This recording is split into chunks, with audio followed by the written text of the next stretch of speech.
the last thing that I thought would be like a big thing going on in my life would be combating anti-Semitism, because, gosh, in the Jewish community for the past 2 years, it's been kind of horrific in the United States. There was the attack in Pittsburgh, 11 murdered. There was the attack in Poway, 1 murdered, and Rabbi's fingers shot off.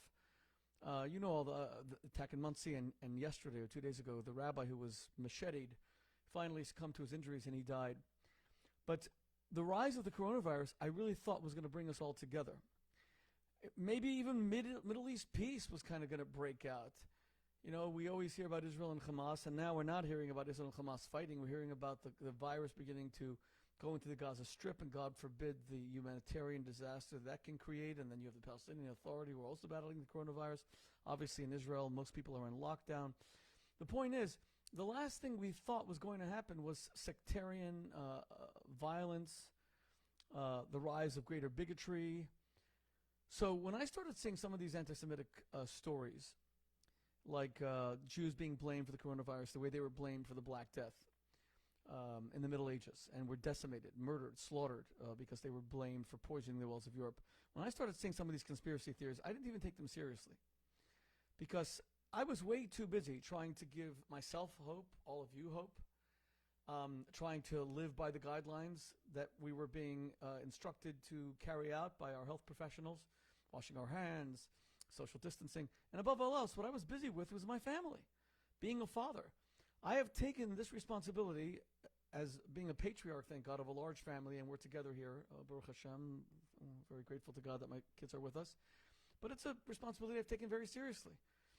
There's enormous expense at a time when people's money, like jobs being lost, and so much economic pain, and so much unemployment. And organizations like the one that I run, the World Values Network, is finding it so hard to raise any kind of money right now, because our skill set in promoting Jewish values and in promoting and fighting anti-Semitism and standing up for Israel and fighting genocide, that's not the order of the day right now, because the order of the day is, of course, supporting our doctors, supporting our nurses, supporting medical charities, and supporting basic food banks to make sure that everyone is kept going. So that's what I was focused on, and I've taken the responsibility, especially of being a father, and uplifting my kids and making sure that I modulate my moods and not allow myself to succumb to so much of the despair that you can feel in watching the news. And by the way, we'll do a whole Facebook Live about this as well. There are so many news outlets that are utterly irresponsible. They're just utterly irresponsible. They just don't care. They're just there to scare the living daylights out of you. I don't believe in suppressing the truth, but neither do I believe in magnifying panic. And there have been very irresponsible news outlets. But that's what I was focused on. So I didn't focus on the growing things that we started to see and the growth of anti-Semitism and until the story that happened in The Guardian. And it wasn't because it was me who was attacked. That's what brought my attention to the story in The Guardian that I discussed yesterday. Rather, the reason why this became such a clarion call for me is that if one of the world's truly respected publications, and The Guardian is left of center and they often hate Israel, but officially it's a respected publication that's won numerous journalistic awards, and if one of the world's leading publications at a time when the entire world is on fire can decide to come after a not unknown rabbi, forget the fact that they come after the President of the United States and basically compare him to Hitler. While Trump is trying to help America survive the coronavirus and get states ventilators and doing daily all these daily briefings, and the president's doing them himself. Remember, briefings always happen in the White House press room, but they were always through a press secretary. And then we thought it would be Vice President Pence who would be doing the briefings, because he was appointed the head of the coronavirus task force. But now Trump's been doing them himself. I don't think a president has ever given the press more access to him directly, to the media, than Trump over the past few weeks. I don't know. I'm not a presidential historian, but I'm guessing that may be the case. And while Trump is doing that, so the Guardian decides to write a story basically saying that Trump is on his way to being Hitler. God Almighty, I mean, talk about, timing and insensitivity and being tone deaf, let alone just being disgusting. But the president has a the biggest bully pulpit in the world, and he can defend himself. However, I have you guys that I could talk to. I have the columns that I write. So when a world-famous publication like The Guardian compares me to that rabbi in the HBO series who's essentially a fascist, a rabbi supporting neo-Nazism, a rabbi supporting fascism, a rabbi supporting a Hitler wannabe in the form of a fictitious Lindbergh president, it just woke me up to the fact that God Almighty, anti-Semitism never dies. Even coronavirus can't kill it off. Anti-Semitism just never dies. Can you guys hear me? Now someone's saying volume. Tell me if you can't hear me. Let me type that to make sure that everyone can. Can you all hear me? Tell me that you can. Because otherwise I'm going to have to start again. Can everyone hear me? Anyone? Anyone? Someone respond, please. Can everyone hear me? Can everyone hear me? Because sometimes it's touch and go with Facebook Live. Can everyone hear me? Volume a little low, but we hear you. Volume a little low, but we hear you. Should I speak louder? Is that better? I don't know how you would even, because this is not going into to Facebook. It's let me put up the volume. Is that better, everybody? Can everyone hear me? Bump it up by 30 or 40%. Did that work? I want to make sure you can hear me. I don't want to just, I know I'm a beautiful, pretty face, but I'm more than a pretty face. I want to make sure you guys can hear me. Someone tell me if you can hear me. Is that better? Is that better? Didn't I just write that? Is that better? Okay. Someone respond. Hey, Jack, I'll try to respond to your thing in a second, but can someone hear me? Just tell me if you guys can hear well.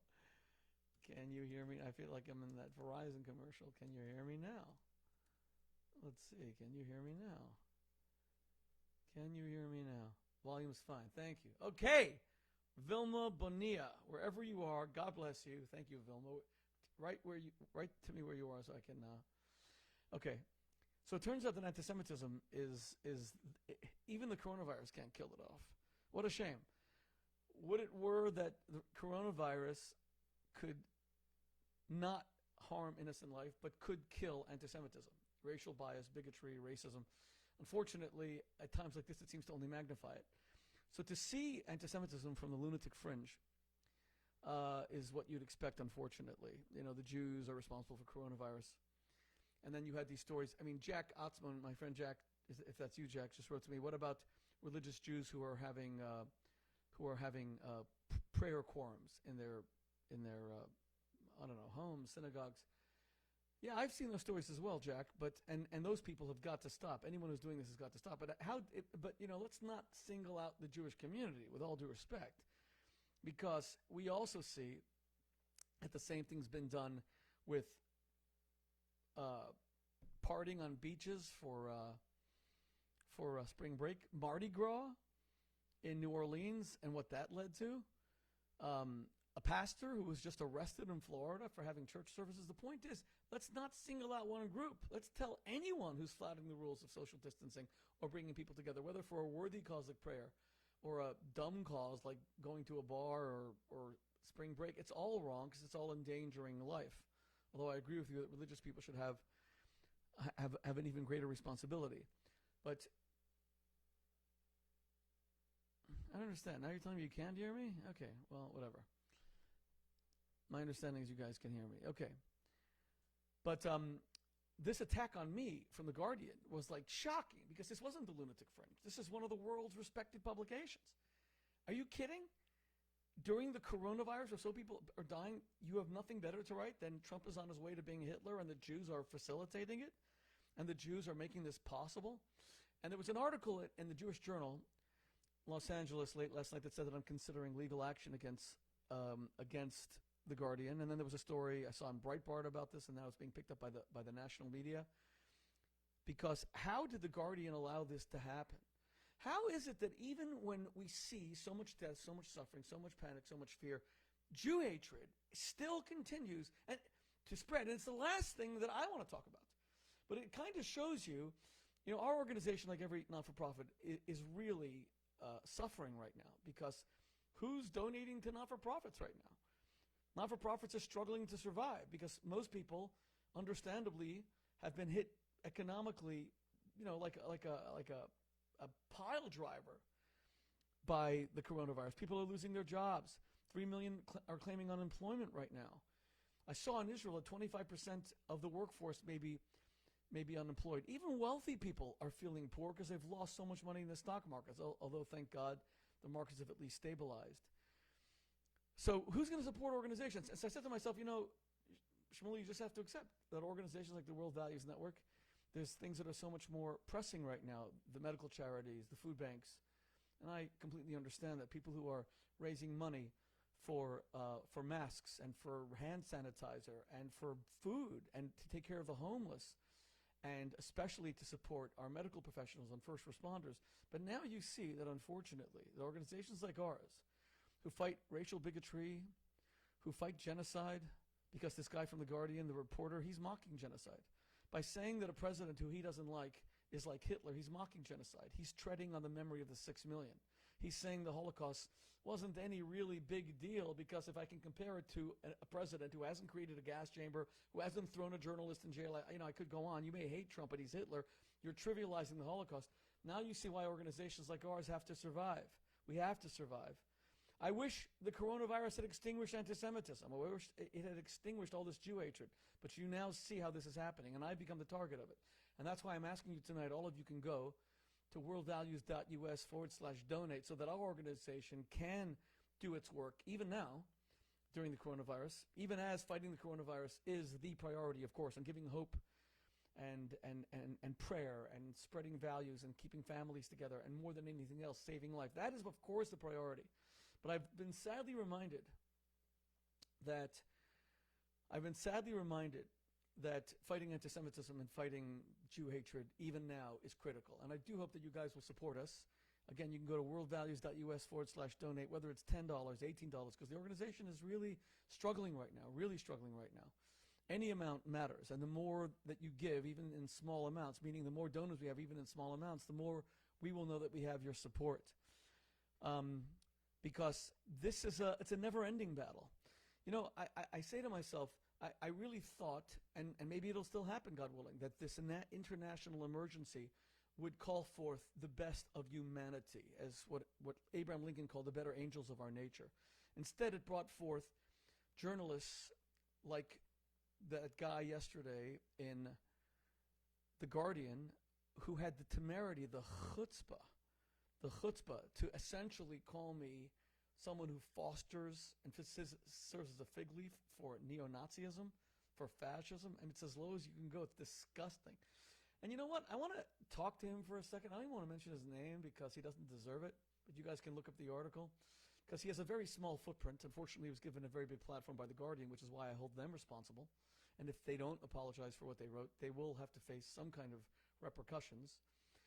But, addressing myself to him, I say to myself, you know that the whole world is suffering right now. You know that people are losing children, fathers, mothers, grandmothers, grandfathers. You know that that Italy is posting insane numbers of deaths every day. You know that Spain has so many bodies, they're putting them in ice rinks. You know that New York now has images of people outside of freezer trucks outside the hospitals.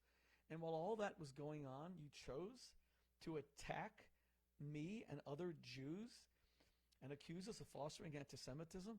And then I wrote, have you no decency? Have you no decency? What kind of person are you? And to the editors of The Guardian, what kind of publication are you? Have you no decency? Have you no sensitivity? Have you no heart? You want to hate the Jews? Wait a couple of days. Wait a couple of weeks. Then go on your tirades against how we Jews are responsible for anti-Semitism, how Trump is Hitler and we're supporting him. And by the way, the support in the Jewish community for President Trump, for those who do support him, because many Jews don't, and that's fine. That's what a freedom-loving democracy is about.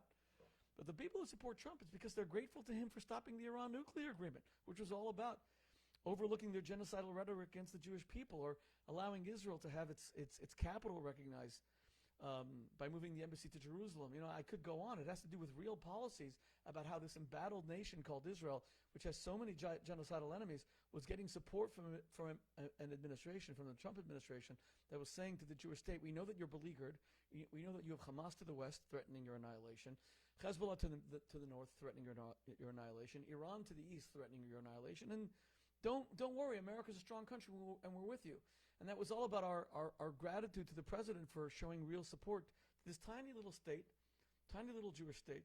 And then you have The Guardian has this bizarre bias against Israel. And let's face it, a bias against Israel really is indicative of anti-Semitism. So it turns out that we have to fight anti-Semitism even now, even during the coronavirus, when that was not my priority, because my priority is to keep my family healthy and keep all my loved ones healthy, secure, and alive, and try to give all of you, my friends, who I speak to every night, to try to give you support and strength and fortitude and belief and faith, things that I myself am wrestling with. And we all have some up days, we all have some down days, and too much media intake, even though it really is important. Listen, we need to know whether the story today that the virus can shoot 27 feet, we needed to know if that was accurate or not. I'm very grateful to Dr. Anthony Fauci, who said that it's not accurate in that briefing with the president. He said it was an irresponsible press report, and we need to know where the hotspots are, and we need to know which medications are proving successful in resisting the virus, and we need to know how far away a vaccine is. These are all things we need to know. But every last little detail that we're getting from the news, every horror story, and not every horror story without any balance about the good things that are happening. Because there's so many good things as well. So many people who've contracted this virus are actually strong and they're surviving it, thank God. I want to hear more about their stories and reunions with their families and seeing them hug their children and hug their spouses. But, there was a story about a 101-year-old Holocaust survivor, survived the Holocaust, survived even the Spanish flu before the Holocaust. Now he survived coronavirus at 101. I'm trying to remember which news site had that. That's a positive story, and we need more of that. Not because we should be covering up anything that's happening, but balance, for God's sake, balance. So I'm asking you all, please support our work. We want to put out a positive message, and we need your help to do it. And if we're going to challenge irresponsible publications like The Guardian, who are prestigious publications, who lose their mind and decide to spew venomous anti-Semitism at the height of coronavirus, we need your support, especially now when it's so hard to raise any kind of money. So I would really ask you to please go to worldvalues.us/donate and give any amount. Because $5, $10, even $1, it means that you care. It means that you are one of our supporters. I barely ever ask for money on these broadcasts. I do it from the heart, out of love, and being part of the human family, all of us trying to edify each other and support each other. But when I see these anti-Semitic journalists really coming after us, we need the resources by which to respond and to propagate a message of inclusiveness, a message of love. Do you know what it was like for me, who has spent his life in anti-genocide education, anti-genocide advocacy, Rwanda, the Holocaust, the Armenian genocide? All of you know my history, or look it up. You know what it was like to be attacked yesterday and what that felt like while I'm dealing with what I'm dealing with? You all know that my father is fighting for his life in the hospital. I don't talk a lot about that because it's something, it's private, except the part where I need your prayers, and that part is public. It's I need your prayers. Yoav Ben Estrat.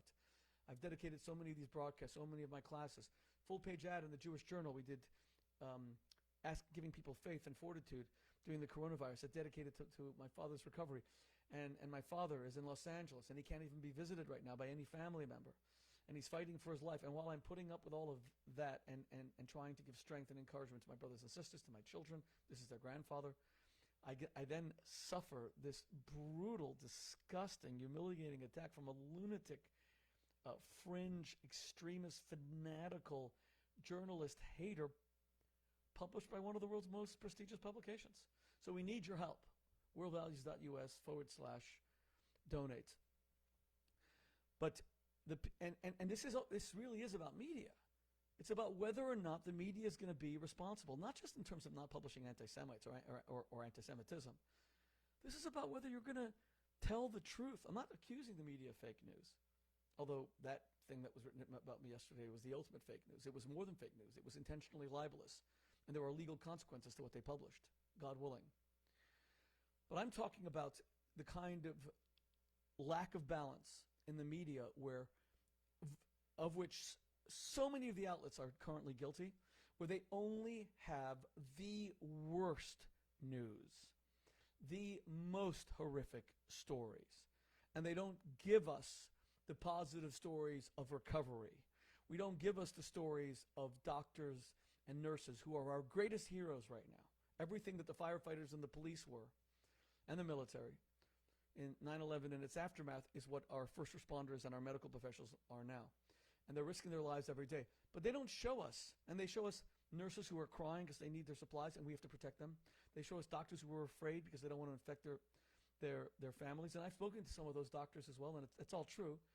And we have to show that. We have to show the sacrifices being made by our medical professionals. But why don't they show us some of the other things as well? Why don't they show some of the doctors that say, you know what? I know this is dangerous, but I was trained to do this, and I want to try to save lives. And not that those doctors are any better than the ones who were afraid, because we're all afraid. It's just that there would be some balance to show that there's and that there's hope, and that the numbers. You know, a friend of mine sent me an editorial that was in the Wall Street Journal about a week ago, and what they did was they looked at what is the death rate from coronavirus. So right now it's estimated to be about 1%, give or take, about 1%. And that's why they're estimating, God forbid, there could be 100,000 deaths, 250,000 deaths in the United States. And they're saying that's best case scenario if we flatten the curve and we practice social distancing. But what this particular article said in the Wall Street Journal is that the 1% is all based on people who've been tested. So from the people who are infected, based on what we know, based on our knowledge of them being affected, because an actual test was done where it came back positive, so the death rate is about 1%, or I think it's less than 1%. But in this article, they said that some estimates by experts are that there's 10 times the amount of infections than those who've been tested, 10 times that. Now, that sounds scary, but really there's a silver lining, because it would mean that if it's true that 10 times as many people as we think, say in the New York area, or in Florida, or in Seattle, or in New Orleans, if it's 10 times the infection that we know about, that means the death rate is significantly lower. And that it's still too high. I actually appreciate very much what President Trump said in his briefing. I think it was Sunday. He was asked by a journalist who said how many deaths are acceptable, and he said none. I love that answer. It was like a kind of dumb question. Of course none are acceptable, and I was glad that he said that. But if it's true that the rate of if it's true that 10 times as many people are infected that we know of, then on the one hand that's bad, of course, but on the other hand, when it comes to the death rate, even though any death is unacceptable and it's tragic and every life is of infinite value, still it means that the death rate is much, much lower than we currently think. So, but that story barely got any pickup. Anyway, the more you help us. Oh, thanks.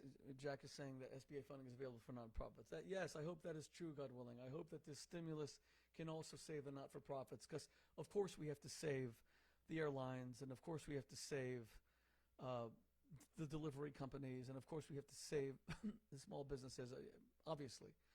But don't ever discount the not-for-profits. Don't ever discount what people like me and untold others try to do every day in sectors that are not-for-profits, offering most of what we do without any charge whatsoever, without any fee whatsoever. And my story is not particularly unique. My parents divorced when I was 8. It was very painful. I'm now 53, so a long time has passed. But it made me search for greater meaning. I wanted to make sense of it all. It led me to become a rabbi as I became closer and closer to Chabad, and as I came under the wing of the Rebbe and his teachings. So I became a rabbi, and I'm in the not-for-profit sector. And yes, we sell books, and I'd like to make money on books. Not now. If you want to buy them, great, but that's not what's on my mind right now during coronavirus. Keeping my family healthy is what's on my mind. But we do want to keep the organization going, and that's why we need your help. Worldvalues.us, because now you see that even now, organizations like ours are so critical as we're attacked by just some horrible people. Let me read some of your comments. Vilma, you're saying that personal attacks are supposed to take away peace. Yeah, and for the most, let me also say this. I'm a great believer in ignoring most attacks. Having been in public life for about 3 decades now, I've learned. So funny while I do this, you see the kids walking back and forth, and some of them have school by remote by Zoom, and they have to go to bed already. Like I got to get out there and be a dad again.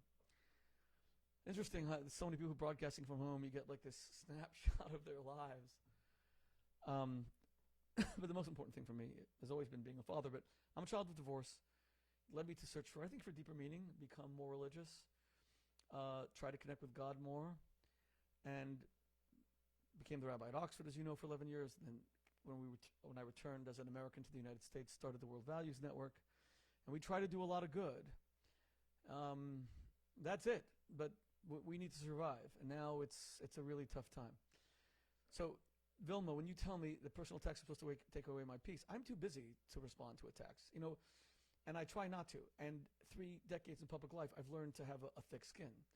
But there are lines that are crossed, and what this guy in The Guardian and what The Guardian itself did yesterday crossed such a line. It is so libelous, it is so defamatory, it is so slanderous that it can't be overlooked. You can't call rabbis neo-Nazis. I'm sorry. You can't say the Jews are responsible for anti-Semitism, especially at a moment like this. So there are certain attacks that can't be overlooked. One of my great heroes, if I turned, I can't really turn the computer right now because maybe I can. You couldn't see it anyway, but in the corner right there is a picture of one of my heroes, Martin Luther King. It's always in my office. Martin Luther King was the greatest American of the 20th century. He was a man of incomparable greatness. And his life was cut short at 39 years old. After a public career of only 15 years, where he utterly transformed the United States, infinitely more for the good. And he is the greatest American of the 20th century. And he was attacked constantly for his work. And he didn't respond. But by and large, he didn't respond. But then he responded famously in his letter from Birmingham jail. And you should all read it.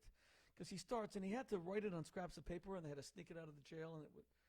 But he was writing a response to white pastors who were condemning him, criticizing him for being an agitator while he sat in jail.